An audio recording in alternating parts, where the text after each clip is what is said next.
Oh, drat. I was driving along minding my own business when that vulgar leech hit my Beamer with his pickup truck. I fear I've fractured my clavicle. I say, old boy, don't simply put it in the hands of your insurance company to sort it out. Talk with the dedicated road solicitors at the Advocates Law Firm. Pipe down, you old sod. The Advocates will see your case through to the bitter end and won't sleep a fortnight until they have victory in their grasp.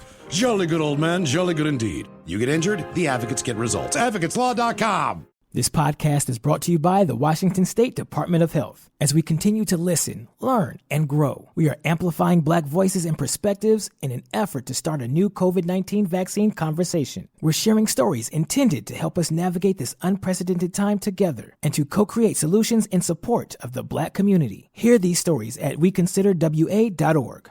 Hey, Ola, it's Miles. Thank you guys for listening to the Men's Room Daily Podcast. Have you heard our newest podcast? It's called The Greatest Story Never Told. Download it today on radio.com. Be sure to subscribe. New episodes are uploaded every Tuesday at noon.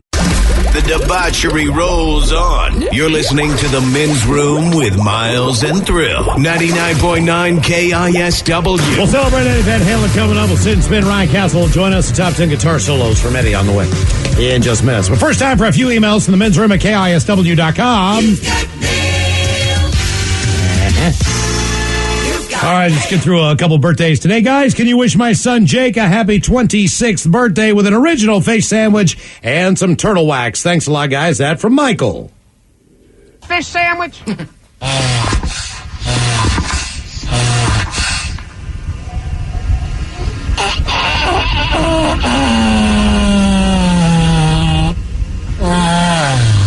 Hello, guys. My mom turned 70 today. Well, you, me, and Steve and Ted all have moms around the same age. She is no slouch, no water aerobics for her. She volunteers at an abused, orphaned baby goat farm and then helps nurse those baby goats back to health for adoption. When my dad's not golfing, they're hanging out on a lake property on their timeshare in Cabo.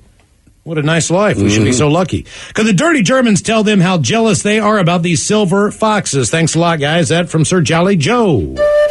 Yeah, I'm not so worried about these silver foxes, but if you want to rehab a baby goat, I have one hiding in my pants. Yeah, you know, also, there's plenty of babies inside of the things that holds the babies. Yes. Yes, it's timeshare. I like it. Yeah. Maybe we can timeshare with your father. Yeah, timeshare. That's your vagina. Yeah, it's time for the Germans to tap in. How much do you get there? 2 weeks a year? I'll need 3 minutes. On your timeshare? Yeah, something like that. Okay. All right. Mine's actually in Switzerland. Yeah, but you could use it all around the world. You just have to trade, you know? Yeah, so you just got to be careful with the mouse. He gets mad when he uses time. Jesus. All right, guys, here you go.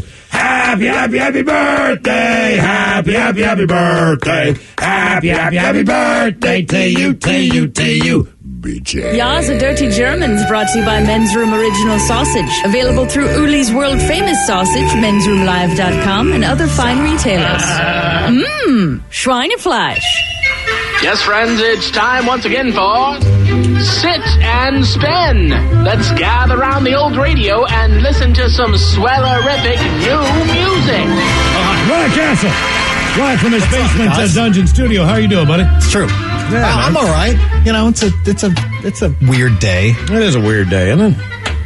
I don't know about you guys. I mean, I knew that Ed had been dealing with this for a while, but I did not realize how far it had progressed. So I was kind of caught off guard by this. Well, I don't think any of us realized how far it progressed until today. David Lee Roth made a statement about 2 months ago that said, like, no, it's not happening. Eddie's not doing okay. I vaguely remember that. At that point in time, you think to yourself, is it just Dave being Dave? Is there validity to this? But obviously, I know he had traveled to Europe a lot as far as seeking different types of medical treatment. One of the strange thing about some of the statements that he made.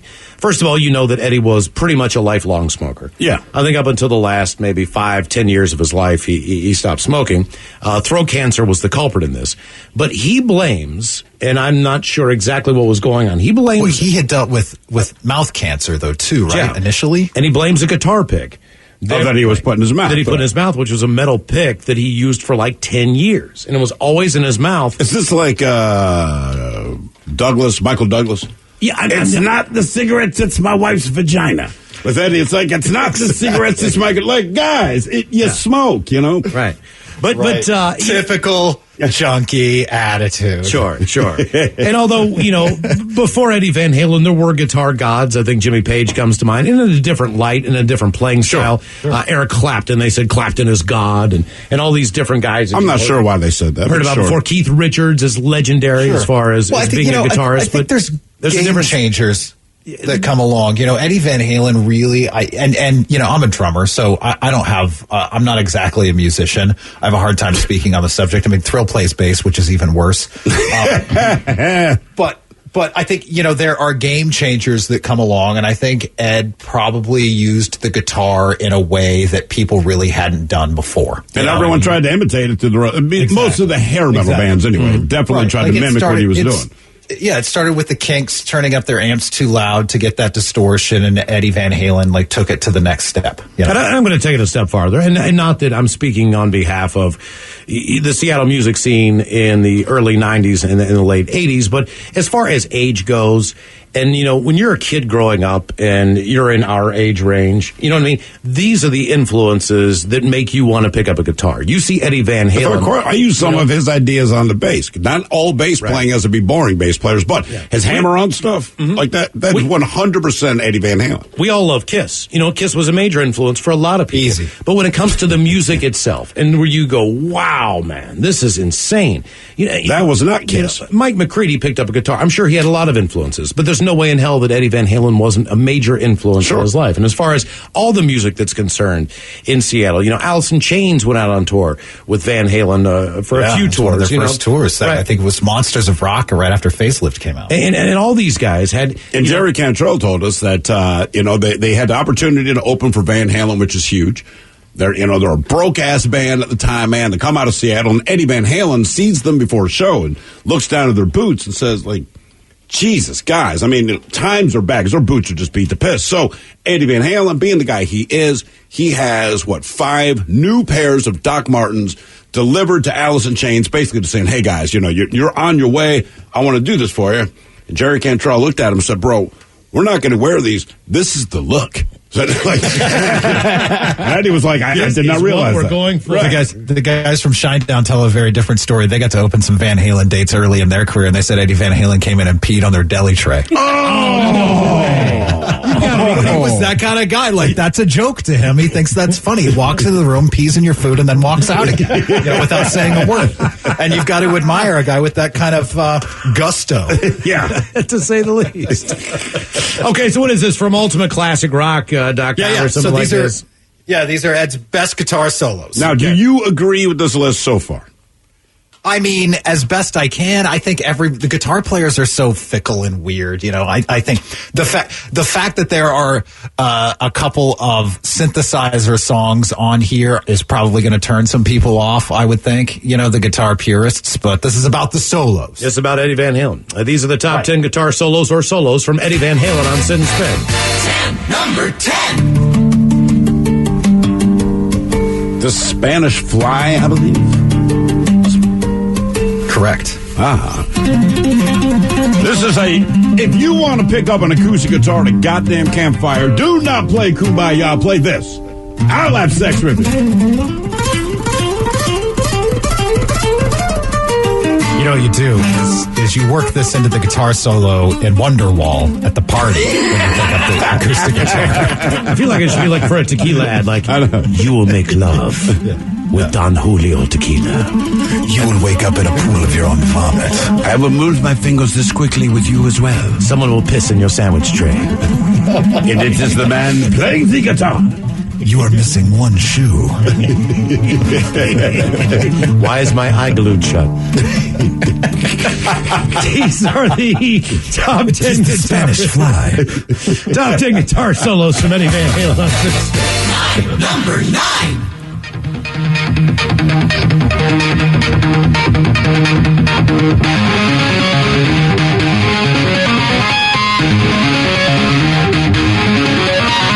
I feel like this is your theme music when you're looking for a bathroom desperately. You know, it's kind of frantic. There is something a little frantic about it, isn't there? There's an urgency to this. Yes. This Main Street from Fair Warning in 1981. Yeah, we spun that one earlier. That's a great God, song. it's cool too. One of the more serious Van Halen songs, especially from that era. We played Pound Cake earlier too, Ryan. We know you played that before, but that's a jam. It is Vince Neil's favorite song from Van Halen. By name alone. Yeah. I've never heard it, man. I just like the name. My two favorite things, pounds and cake. Put them both together, you get pound cake. I like that too. These are the top 10 guitar solos from Eddie Van Halen. Number 8.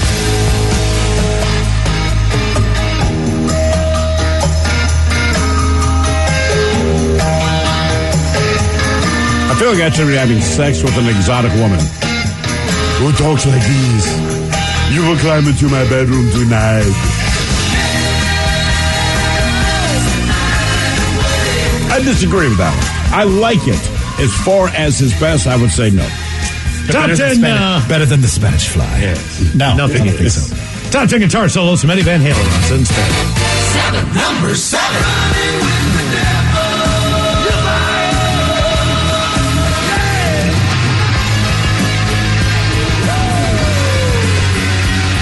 I mean, take a minute and think about what was happening in music in the late 1970s and then contrast that with Van Halen. You know what I mean? Well, I mean this the might not Village sound... people were huge. Right.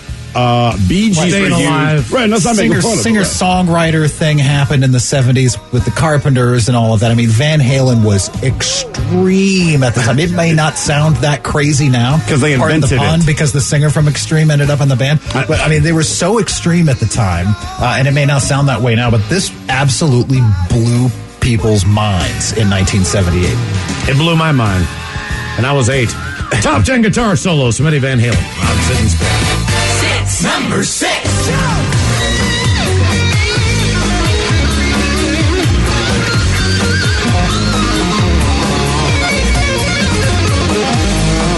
I would agree with this one. But, you know, Van Halen purists, they're like, oh, God, jump. How can you not like that song? It's the synthesizer. Because of that. You know, this is the song that saved Van Halen. I mean, they were on quite a dry spell after those first 2 albums. They didn't have any hits until Jump came along, and this was their biggest song ever. This was their biggest song there. Cool video. Mm-hmm. Yeah. That's a great song, man. Top 10 guitar solos from Eddie Van Halen on Sin Span. Number 5.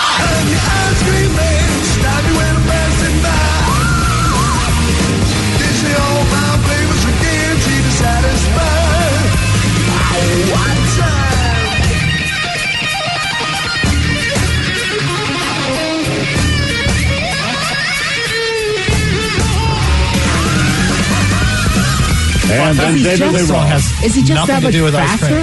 It's not even so much that he's faster. It became his specific technique, right? So a lot of guys can play that fast, but most people don't find a way to incorporate that. It's just part of the song. And part of what's crazy about Eddie Van Halen, the solos, to me, are off this planet. But even some of the rhythms he plays, he's dropping stuff like that. Like, that's just how the man plays. And that's why he had the guitar pick in his mouth so much. Because he would stop playing with the pick, start using his fingers, and it's just part of the song. These are the top 10 guitar solos from Eddie Van Halen on Sin Span. Number 4.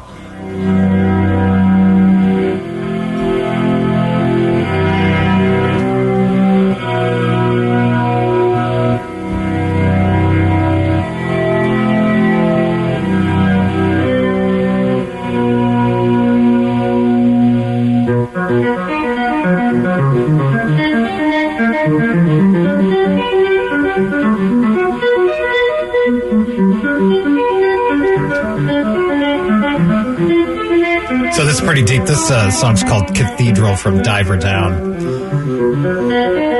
They say this is a prime example in which the guitarist used echo effects and the volume knob on his guitar to produce a shimmering classical effect. That's exactly how I would describe it. That's what I was thinking, too. That's why you guys should write for Rolling Stone. Actually.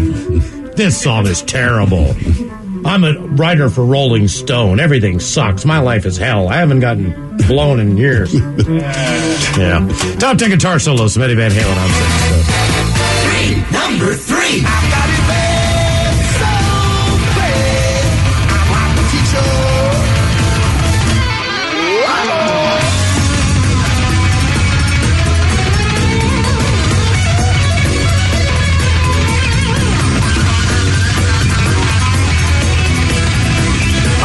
put this song out in 2020. I wish you could. Oh, hot for teaser. Yeah. Well, I think you could. The video, no. Yes, you could. WAP's out there, right? I mean, that makes it okay. Yeah. That's a good point.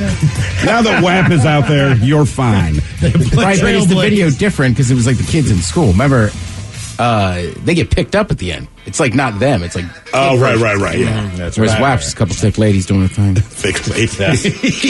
That'll be sit and spin next week. We actually had that on thick ladies doing their thing. Yes, thick ladies. It was going to be the top 10 thick ladies doing their thing songs. Top 10 guitar solos from Eddie Van Halen on Sit and Spin. Number 2.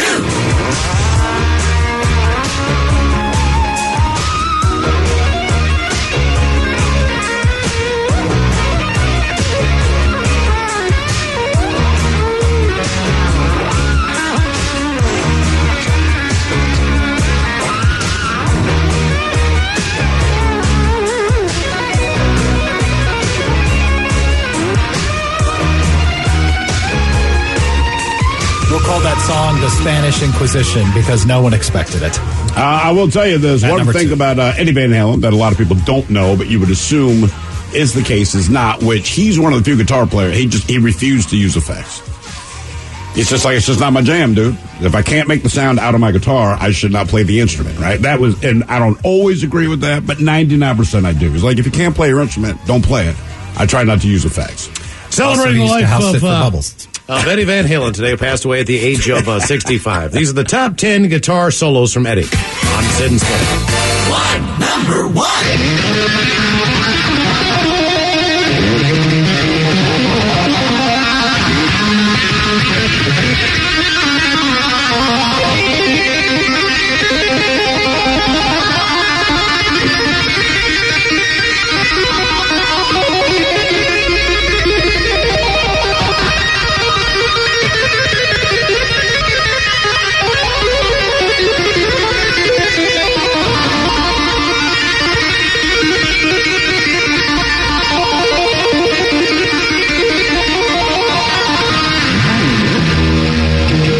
Is that not the most iconic guitar riff of all time, at least of our generation? I mean, it's got to be, right? I mean, for us, it is. I will say this. Keep in mind, and Council, you hinted at this, saying, man, Van Halen was something new at the time they came out. That was the first thing you heard on their debut album. That was their way of telling the rest of the world, suck our rock. Mm-hmm. You want to talk about kicking the doors down, man. That's exactly it, man. Ryan Castle, we appreciate it. Thank you so much, man. Thanks, Chance. Yeah, man, we'll talk to you soon. You are listening to The Men's Room. Oh, fiddlesticks! What, Wilbur? We just got hit and I think my back is all been out of shape. You gotta talk with those whippersnappers at the Advocates Law Firm. They're the best injury lawyers around. What? Pipe down, Clarence! Abner's telling me about the lawyers and the advocates. So what happened to you, Abner? I was walking across the street with the light when some young punk came screeching around the corner. I lost a toe. What? Shut it, Clarence! If you get injured, the advocates get results. AdvocatesLaw.com. This podcast is brought to you by the Washington State Department of Health. As we continue to listen, learn, and grow, we are amplifying Black voices and perspectives in an effort to start a new COVID-19 vaccine conversation. We're sharing stories intended to help us navigate this unprecedented time together and to co-create solutions in support of the Black community. Hear these stories at weconsiderwa.org. The Men's Room is in progress. 99.9 KISW and KISW HD1 Seattle. Coming up, we will drink, we will toast with the shot of the day. And we do have your headlines on the way 1 hour from now. But first, a quick check-in with Mike Hawk and some of the stories and headlines he is not working on. All right, a 17-year-old woman was arrested after she sold 2 kids edibles, sending one of them to the hospital. I misread that headline. I thought she sold edible kids. So this is actually better. Yeah, why would you do that? Why would you think you're not going to get caught? Eat them yourself. I mean, my kids can hide some stuff from me. I'm sure they hide 90% of things from me. But I get the feeling if they were stoned, I would know. Right. How does a 17-year-old have them to begin with? Fair. Well, that's the problem. It's basically kids selling stuff to kids. I mean, doesn't it go back to the original question of when Halloween was actually a problem when you had to tell your kids, like, stick to the pre-wrapped candies, because people were doing sick and twisted things to just kids, and why? But that's not true. It's not true? No, my bad. But it's something you have to tell your kids. You had to teach your kids diligence by lying to them. So up until fairly recently, there had never been a case reported of like razor blades and apples. That's what I heard. LSD and oranges. Right, stuff like that. It had never, at least it was not recorded to have happened. But like anything, I would tell my kids the same thing because you want them to be safe. And kids as kids, you know everything about the neighborhood. You know the general disposition of every parent in that neighborhood, every home. Do they have kids? What are they like? Right. Are they nice to you? Are they going to give me apples or candy? Right. Are they going to give me religious literature? What is going on? A toothbrush? Mm-hmm. You know those homes. And other kids do recon, like, hey man, if you go to 817 Main Street, she's giving out toothbrushes. So you'd skip it. Then you hear full Hershey bar. You're like, there was one house on my street. They gave out something called scabs, and it was basically just dried apples. It was dried apples. No, they made their own stuff. Yeah, I think I'd skip the scabs. It wasn't dangerous. It was just weird. I got some dried apples I'm fired up about. Well, that's all fine and dandy, Ted, but when you're 6 years old and your neighbor says, hey, we got scabs, it's like, that's gross. That's spooky. Yes. Right, I know what you guys were going for, but it didn't land. A new study found that drinking coffee before breakfast could have a negative effect on your blood sugar. Well, that's great news now. What if you don't eat breakfast and you just have the coffee? Then you're good. That's what I do. But here's the thing. The point is nobody cares at this point because however you feel in the morning, you're used to feeling that way. Correct. We've been drinking coffee, having breakfast, whatever it is. I mean, as long as I've been alive, presumably forever, right? Right. So everyone's like, yeah, okay. Yeah. Whatever. I'm still going to go ahead and drink my big old thermos of coffee. And most people aren't happy in the morning anyway. Right. Not at the point that you need to drink coffee. Right. I'll just have an apple. I'm all good.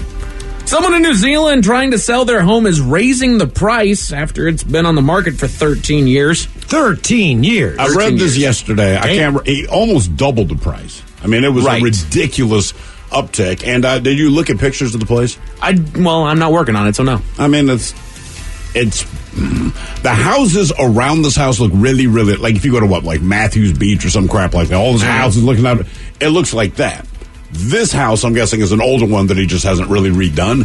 Gotcha. So essentially, he's selling the property, but still, he jacked up the price probably like 40%. Like, what are you doing? But you'd figure that it would sell. You know, as 13 years goes by, you think of what the market does in 13 years. Somebody's looking at that saying, man, I'm getting into this thing cheap, and I'm gonna flip it. I'm gonna, bulldoze the house and put something new on there. There's bound to be something wrong with the property. Where was it at? New Zealand. Yeah, I mean, there's got to, because you're right, 13 years doesn't make a ton of sense. It was either that overpriced from the beginning or, I don't know. Or there's cracks in it. When you do your due diligence, there's something wrong. I mean, I get your logic now that you're kind of, the market has risen, so you know what? Raising the price and kind of re-pinging everybody's phones like, hey, you can get into it's still cheap would be my estimation of it. But here's the thing. Anytime someone's buying a house, one of the questions they ask, how long has it been on the market, right? It's been on the market for a week, people freak out. And in Seattle, they give you more money than you ask, which is idiocy at its finest. If you say, well, this particular house has been on the market for 13 years, like, yeah, I'm going to go in and offer him blank, but it's not nowhere near the asking price. Right. I don't get it, and it's still on his hands, so I don't know. The psychologist found that people in their 80s are happier than we are. Yeah, they're done. They are done. They don't got to go to work. No. Their kids are grown. They probably don't have a ton of bills. Now they have more reason to stay at home and hang out and not everybody likes deal an with old crappy person people. too. You don't have to drive someplace as much. Yeah, you could be a mean, nasty SOB, but you see an old lady, you're like, oh, hey, old lady. Hey, old lady. Says they have purpose, they stress less, and they live in the moment. And like you said, Ted, it's because the moment's pretty well all they have left. We feel confident that there's many moments to come. I think at 80, it's like, live in the moment. Right. This one. Hopefully you've done everything right at this point, and like you said, you're able to coast, you're able to get a monthly check from the government, and everything's all fine and impromptu. dandy. You know, like, hey man, what are you doing next weekend? Like, how can I guarantee that? Plus, I mean, let's do it now. I'm not going to lie. I like the lifestyle. Like Miles has talked about it. Eat dinner like 3 or 4. Yeah. Go to bed early. Right. Get up early. I mean, you're eating breakfast by like 4:30. And watch the shows. Sure. Watching shows. I love that new woman on Good Morning America. She is something. They haven't made anything since Matlock that's worth a damn. Just sitting here watching my stories. Mm-hmm. Yeah. On Sundays, you have like 2 beers. You're going crazy for the Seahawks. I'm just going to look through the curtains and wait for the mailman to show up. Because it's not creepy when you're old. It's not. And there's a lot of singles. and I'm going to bring him cookies. New singles every day. Yeah. Just wait for the ambulance to go by. There goes a brand new Cadillac for somebody. Well, partially used. That's how my grandmother found me some furniture from my apartment. It's only got 6,000 miles on it. No. She lives in a housing community. Yeah. She says, Mikey, I found you a chair. That's how people find used Cadillacs in Florida. Yeah. Love you, Grandma. A restaurant industry marketing firm looked at the data on chain restaurants to see which ones have been flocking back to, which ones people have been flocking back to as they've reopened. Okay. So when it comes to chain restaurants, where do you think people are going? We're going to have a little bit of fun with this one. I have the top 5 for you. Are they sit-down, fast casual, or fast food? These are sit-downs. Okay, so I'll say Applebee's. Applebee's isn't a bad call. Ted, any guesses? I'm trying to think of a national. I mean, Applebee's is everywhere. Oh, what's the place you go? Olive Garden. Olive Garden. Yeah, when you're there, your family. What about Red Robin? Boom, Red Robin, right? Red Robin. Here we go. The top 5 of the chain restaurants people flocked back to once they reopened. Number 5, Denny's. Really? All right. I kind of thought the same thing. Old people. Yeah, Seriously, man. 24-hour breakfast. Yeah. So Okay. that's why. When was the last time you've been to a dentist? Oh, it's been a long time. I've been to an IHOP before I've been to a Denny's. Time. I can't remember the last time I was at Exactly. Yeah. Number 4 of the chain restaurants people flocked back to once they reopened, Chili's. Oh, all right. Still have not been to a Chili's. I know that there's one over in Spokane. When I made my bi-monthly trip out there, I drove past it and I was like, man, I got to go to that Just Chili's. do it, man. Isn't it closed now? There's a Chili's to go in the Anchorage airport. It's one of the only restaurants in there. I know because I almost got kicked out. I've been to the Chili's in Spokane. I was making fun of people with guns, Mike, and they almost kicked me out.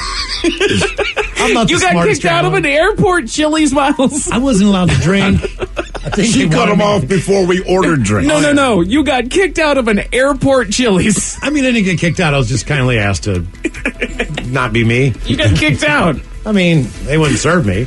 Oh, man. These are the chain restaurants people flocked back to once they reopened. Number 3, Miles, you absolutely nailed it. Applebee's. Okay. See, everybody hates on Applebee's, and I love it. I love Applebee's. Hey, look, man. People hate on Applebee's like they hate on Nickelback. There's a reason there's a million of them, and they stay open. They're fantastic. My uncle goes once a week and meets with his buddies. They Hell just yeah. sit at the bar, man, get a couple tall 22-ounce beers. That used to be our hangout after the auctions, man. In the auction business, everybody would work on Saturday, and then we'd find the nearest Applebee's and just swap stories of how the show went. Riblets? No, my go-to was always their quesadilla burger. You ever had that one? Quesadilla We do have quesadilla burger. Wings, Phenomenal. basket fries, riblets, just pass it around. Perfect. Little sampler trio there. That's right. Yeah. These are the chain restaurants people Quick flock side back to note. once they reopened. Anytime you go to a chain, sit down like any of these, if they have a sampler platter, do it. Yes. Right? Yeah. You bet. Number 2, you guys absolutely nailed it. My favorite, Olive Garden. That's number 2. All right. I gotta That is get there. number 2. I gotta get there. You guys are never going to get number 1. I'll give you guys one Is it more Red guess Lobster? onto what number 1 is. One more guess. So Miles goes Red Lobster. Steve, what are you thinking? Come back to me. Let me think. Outback. Outback Steakhouse? I was thinking Outback for a second, but I don't know. Because Red Robin, that's not on there. I'm trying to think what is in every region of the You country. guys are you're close with Outback. It's not Outback, but you're close. What is it? Number 1. This is the number 1 Cheesecake. chain restaurant people flock back to once they reopen. Not bad, Ted, but no.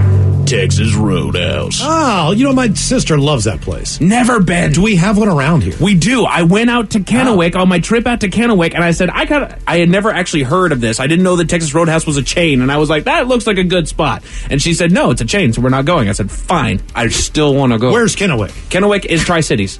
Okay, so it's out east. Yes. So you have to drive all the way to Kennewick to go to damn Texas But at that Roadhouse. point, just go to the Chili's. Right. It's okay. Just go to Why Spokane. not? We're going to go on a food tour. Why not? That's the problem with these questions. I'm like, it's hard to tell which chains are everywhere. I'd say Fridays, but nobody in here would know what a Fridays is. Got to go on a food adventure. By the way, Miles' comment comes in and says, I've gotten hammered in the Anchorage Chili's. Yeah, and you didn't get cut off, did you?